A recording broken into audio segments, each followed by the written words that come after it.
Halo, Assalamualaikum warahmatullahi wabarakatuh. Perkenalkan, nama aku Vigo Agung Syabani. Kali ini, aku bakal menjelasin salah satu dari kalian mengenai masalah-masalah di dalam Pancasila tersebut. Oke, lanjut. Ideologi politik, sosial, ekonomi, budaya, pertahanan, dan keamanan. Hal ini mungkin sudah tidak asing lagi bagi kalian yang sudah melakukan penataran P4. Yang pertama, kita bakal fokus kali ini pada pembahasan mengenai ideologi. Oke. Ideologi diambil dari dua kata, idea dan logos. Idea berarti cita-cita atau pemikiran. Semerta logos yaitu adalah ilmu pengetahuan. Pada prinsipnya, terdapat 3 arti utama dari kata ideologi itu, yaitu ideologi sebagai kesadaran palsu, ideologi dalam arti netral, dan ideologi dalam arti keyakinan yang tidak ilmiah. Ideologi dalam arti yang pertama, yaitu sebagai kesadaran palsu, biasanya dipergunakan oleh kalangan-kalangan filosof dan ilmuwan sosial. Ideologi adalah teori-teori yang tidak berorientasi pada kebenaran, melainkan pada kepentingan pihak yang mempropagandakannya. Ideologi juga dilihat sebagai sarana kelas atau kelompok sosial tertentu yang berkuasa untuk melegitimasikan kekuasaannya. Yang arti keduanya adalah ideologi dalam arti netral. Dalam hal ini, ideologi adalah keseluruhan sistem berpikir, pola pikir, nilai-nilai, dan sikap dasar suatu kelompok sosial atau kebudayaan tertentu. Arti kedua ini terutama ditemukan dalam negara-negara yang menganggap penting adanya suatu ideologi di negara tersebut. Disebut dalam arti netral karena baik dan buruknya tergantung pada isi dari ideologi tersebut. Arti yang ketiga adalah ideologi dalam arti keyakinan yang tidak ilmiah. Biasanya digunakan dalam filsafat dan ilmu-ilmu sosial yang bersifat positivistik. Segala pemikiran yang tidak dapat dibuktikan secara logis, matematis, atau empiris adalah suatu ideologi. Segala masalah etis dan moral, asumsi-asumsi normatif, dan pemikiran-pemikiran metafisis termasuk dalam wilayah ideologi. Dalam 3 arti ini,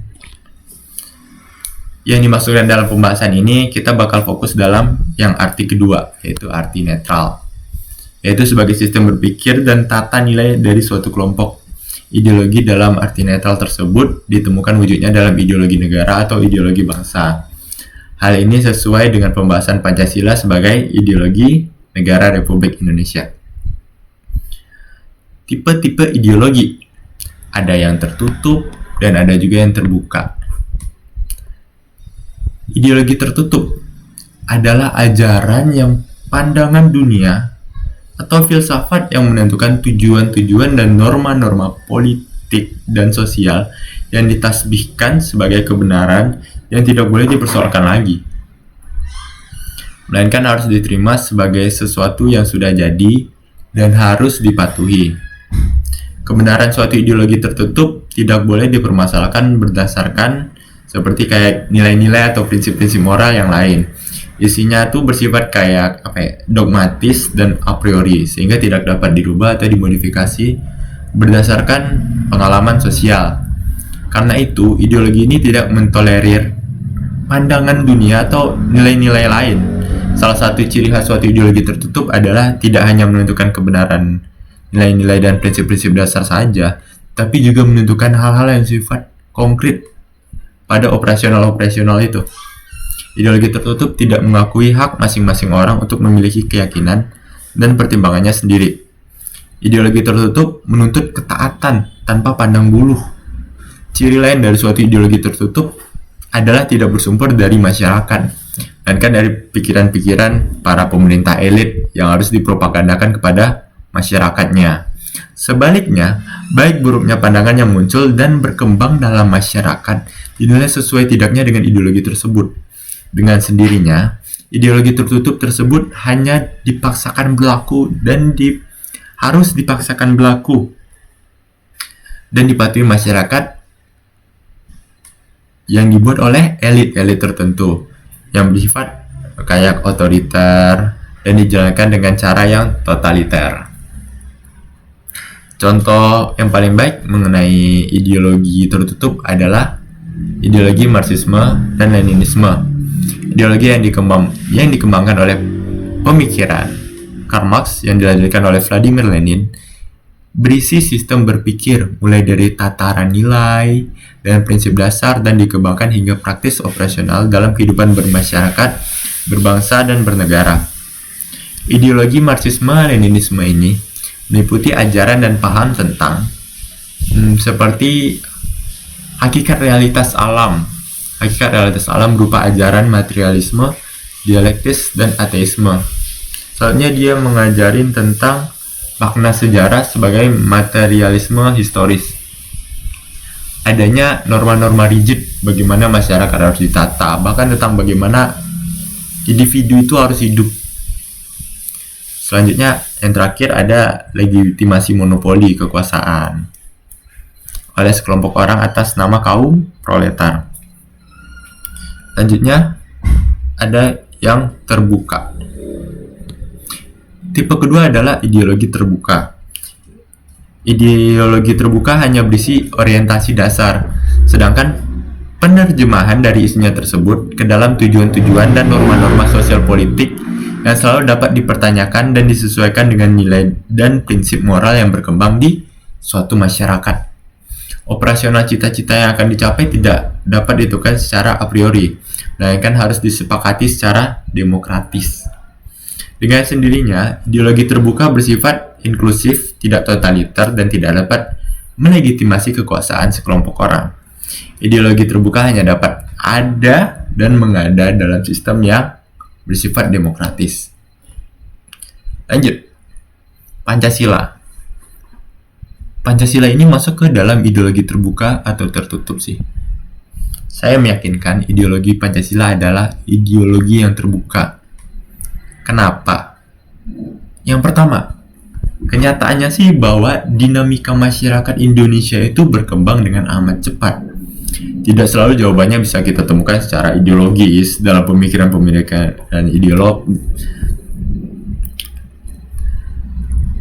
Seperti contohnya tendensi globalisasi ekonomi yang merupakan ciri khas dari dunia pada sekitar awal abad ke-21 dan diperkirakan akan berlanjut di masa mendatang. Dalam kecenderungan ini, peranan besar tidak dipegang oleh negara dan pemerintah yang karena besar dan kompleksitasnya yang relatif lambat untuk menangani kecepatan tersebut. Peranan yang lebih besar justru dipegang oleh badan swasta. Gejala ini jelas memerlukan kejelasan sikap secara jelas. Selanjutnya, kenyataannya, bangkrutnya ideologi tertutup seperti ideologi Marxisme dan Leninisme atau ideologi komunis yang bisa kita kenal. Jika dengan ideologi terbuka, pada dasarnya kita maksudkan ideologi yang berinteraksi secara dinamis dengan perkembangan lingkungan sekitarnya.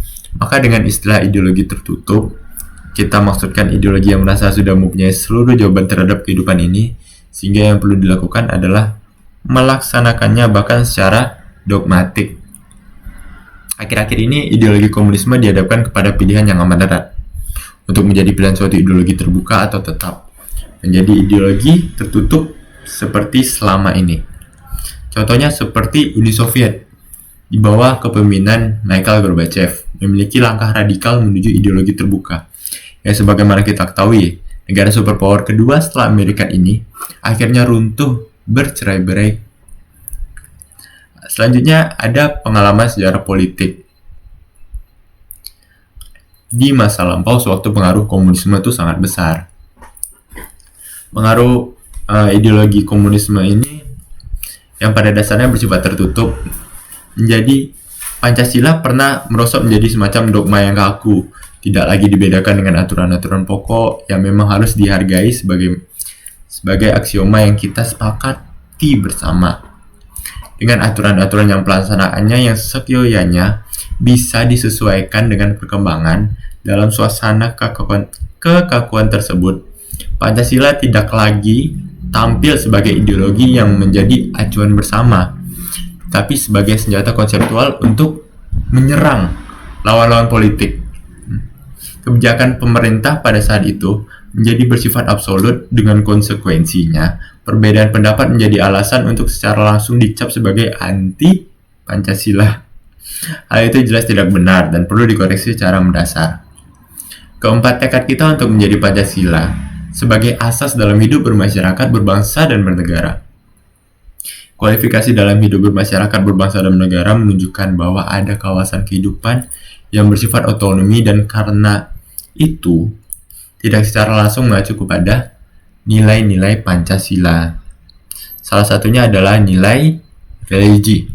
Peranan Pancasila dalam religi adalah seperti mengayom, melindungi dan mendukung dari luar.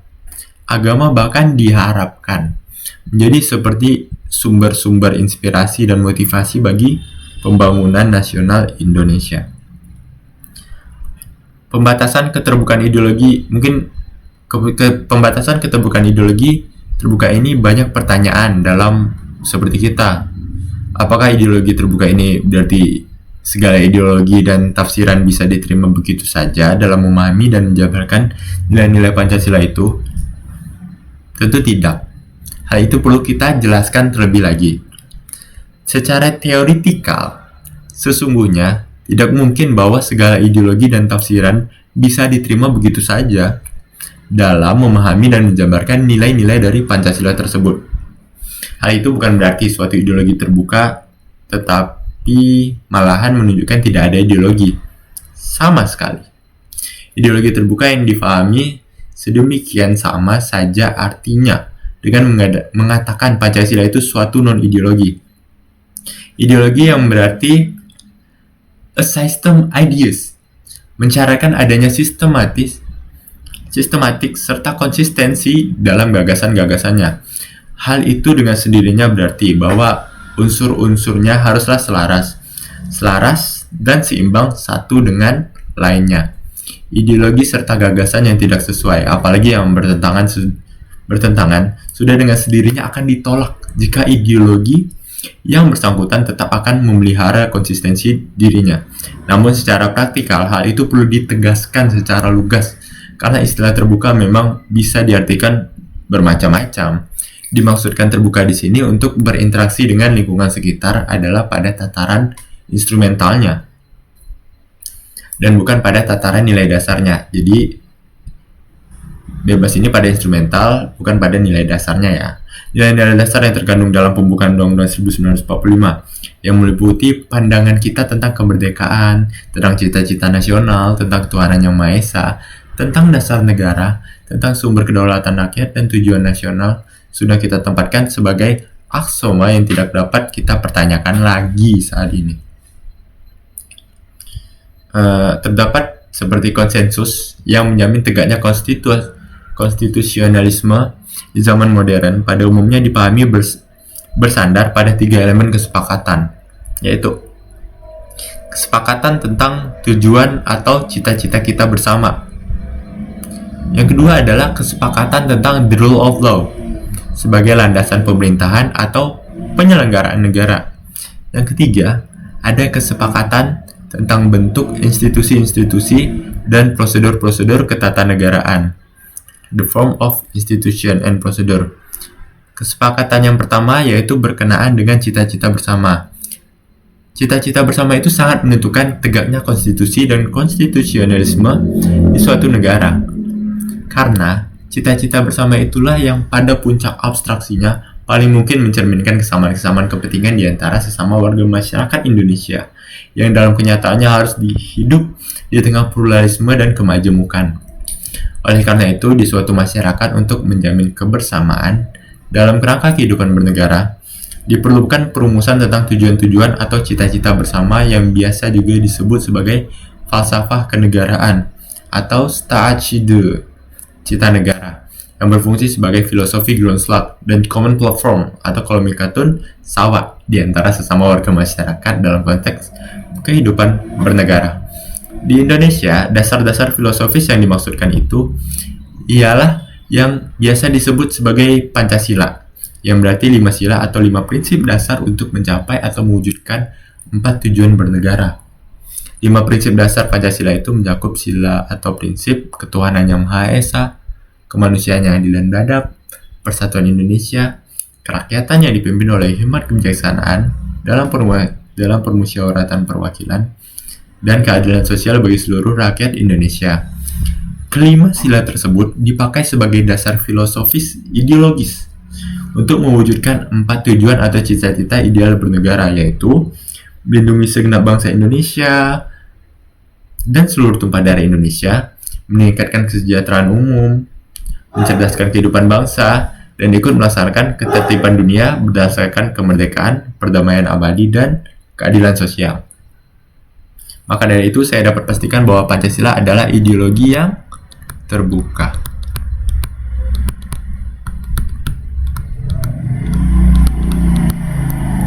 Selanjutnya, ancaman ideologi, yaitu seperti segala bentuk ancaman yang dapat mengganggu ketahanan nasional suatu negara dengan ingin merusak eksistensi dari Pancasila tersebut. Ancaman itu terdapat dari internal maupun dari eksternal. Kalau dari internal itu adanya munculnya paham-paham radikal dan ekstremis dari dalam negeri, atau kita biasa sebut aliran sesat. Paham radikalisme dan ekstremis dari dalam negeri juga akan mengancam ideologi negara loh. Akhir-akhir ini, muncul organisasi-organisasi yang ingin menggantikan ideologi Pancasila dengan membentuk pemerintahan ilegal dengan tujuan mengganti ideologi Pancasila dengan ideologi yang mereka miliki. Adanya provokasi dari kelompok masyarakat tertentu terhadap kelompok masyarakat lainnya yang mengandung unsur SARA. Provokasi yang disertai dengan penggunaan unsur SARA juga berbahaya bagi ideologi Pancasila loh. Karena unsur SARA adalah unsur yang cukup sensitif. Selanjutnya ada sikap apatis terhadap pemerintah. Apatis terhadap pemerintah adalah sikap acuh tak acuh rakyat terhadap pemerintahannya. Jadi kita meskipun tidak suka, adalah beberapa titik kita harus melaksanakan ketertiban kita sebagai warga negara. Internal pasti ada eksternal. Di eksternal, seperti perang dingin antara Amerika Serikat dan Uni Soviet. Amerika dengan ideologi demokrasi, dengan Uni Soviet dengan ideologi komunis telah lama mengadakan perang loh. Perang dingin mengenai ideologi. Walaupun negara Indonesia mengikuti gerakan non-blok, namun karena luasnya pengaruhnya, bisa saja kembali ke Indonesia seperti adanya pemberontakan komunis. Masuknya berbagai kebudayaan dan paham baru dari luar negeri, campur tangan politik dari badan-badan asing di dalam negeri, serta maraknya media propaganda asing di Indonesia. Berapa contoh ancaman terhadap integrasi nasional di bidang ideologi? Ada komunis dan liberalisme. Kedua ideologi tersebut dinilai bertentangan dengan ideologi Pancasila, yaitu terhadap ideologi Pancasila. Pancasila sebagai ideologi berarti seluruh warga negara Indonesia menjadikan Pancasila sebagai landasan dasar NKRI. Komunisme adalah paham atau ideologi yang menganut ajaran Karl Marx yang hendak menghapuskan hak milik perseorangan dan menggantinya dengan hak milik bersama yang dikontrol oleh negara. Komunis itu adalah orang yang menganut paham komunisme. Sedangkan mengomuniskan adalah membuat jadi komunis atau menjadikan komunis. PKI salah satunya banyak mendapat dukungan khususnya dari kaum buruh yang sedang menghadapi depresi ekonomi pada sekitar tahun 1920-an, 1923. Tokoh-tokoh komunis seperti Darsono, Sumaun, Musso sudah kita kenal. PKI sering melakukan pemberontakan terhadap pemerintahan kolonial Belanda pada masa itu. Seperti gerakan G30 PKI atau Gestapo kan September 30 adalah suatu upaya pemulihan pemerintahan yang sah yang berkuasa di Indonesia. Pada saat itu 7 perwira tinggi militer Indonesia beserta beberapa orang lainnya dibunuh. Secara tegas, PKI dilarang oleh pemerintah Indonesia melalui TAP MPRS tahun 25 tahun 1966 serta Undang-Undang Nomor 27 tahun 1999. Dalam Selanjutnya ada liberalisme, yaitu adalah doktrin politik yang menjadikan perlindungan dan peningkatan kebebasan individu sebagai masalah utama politik.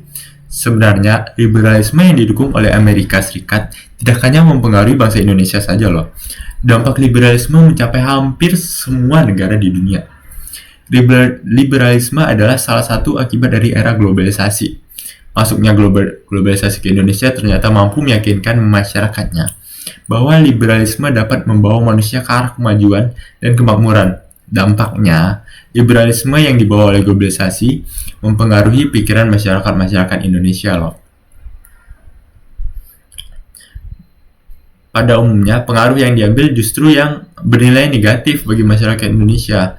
Misalnya, gaya hidup yang kemewah-mewahan, pergaulan bebas, dan lain-lain. Atau kita bisa sebut pengaruh budaya barat.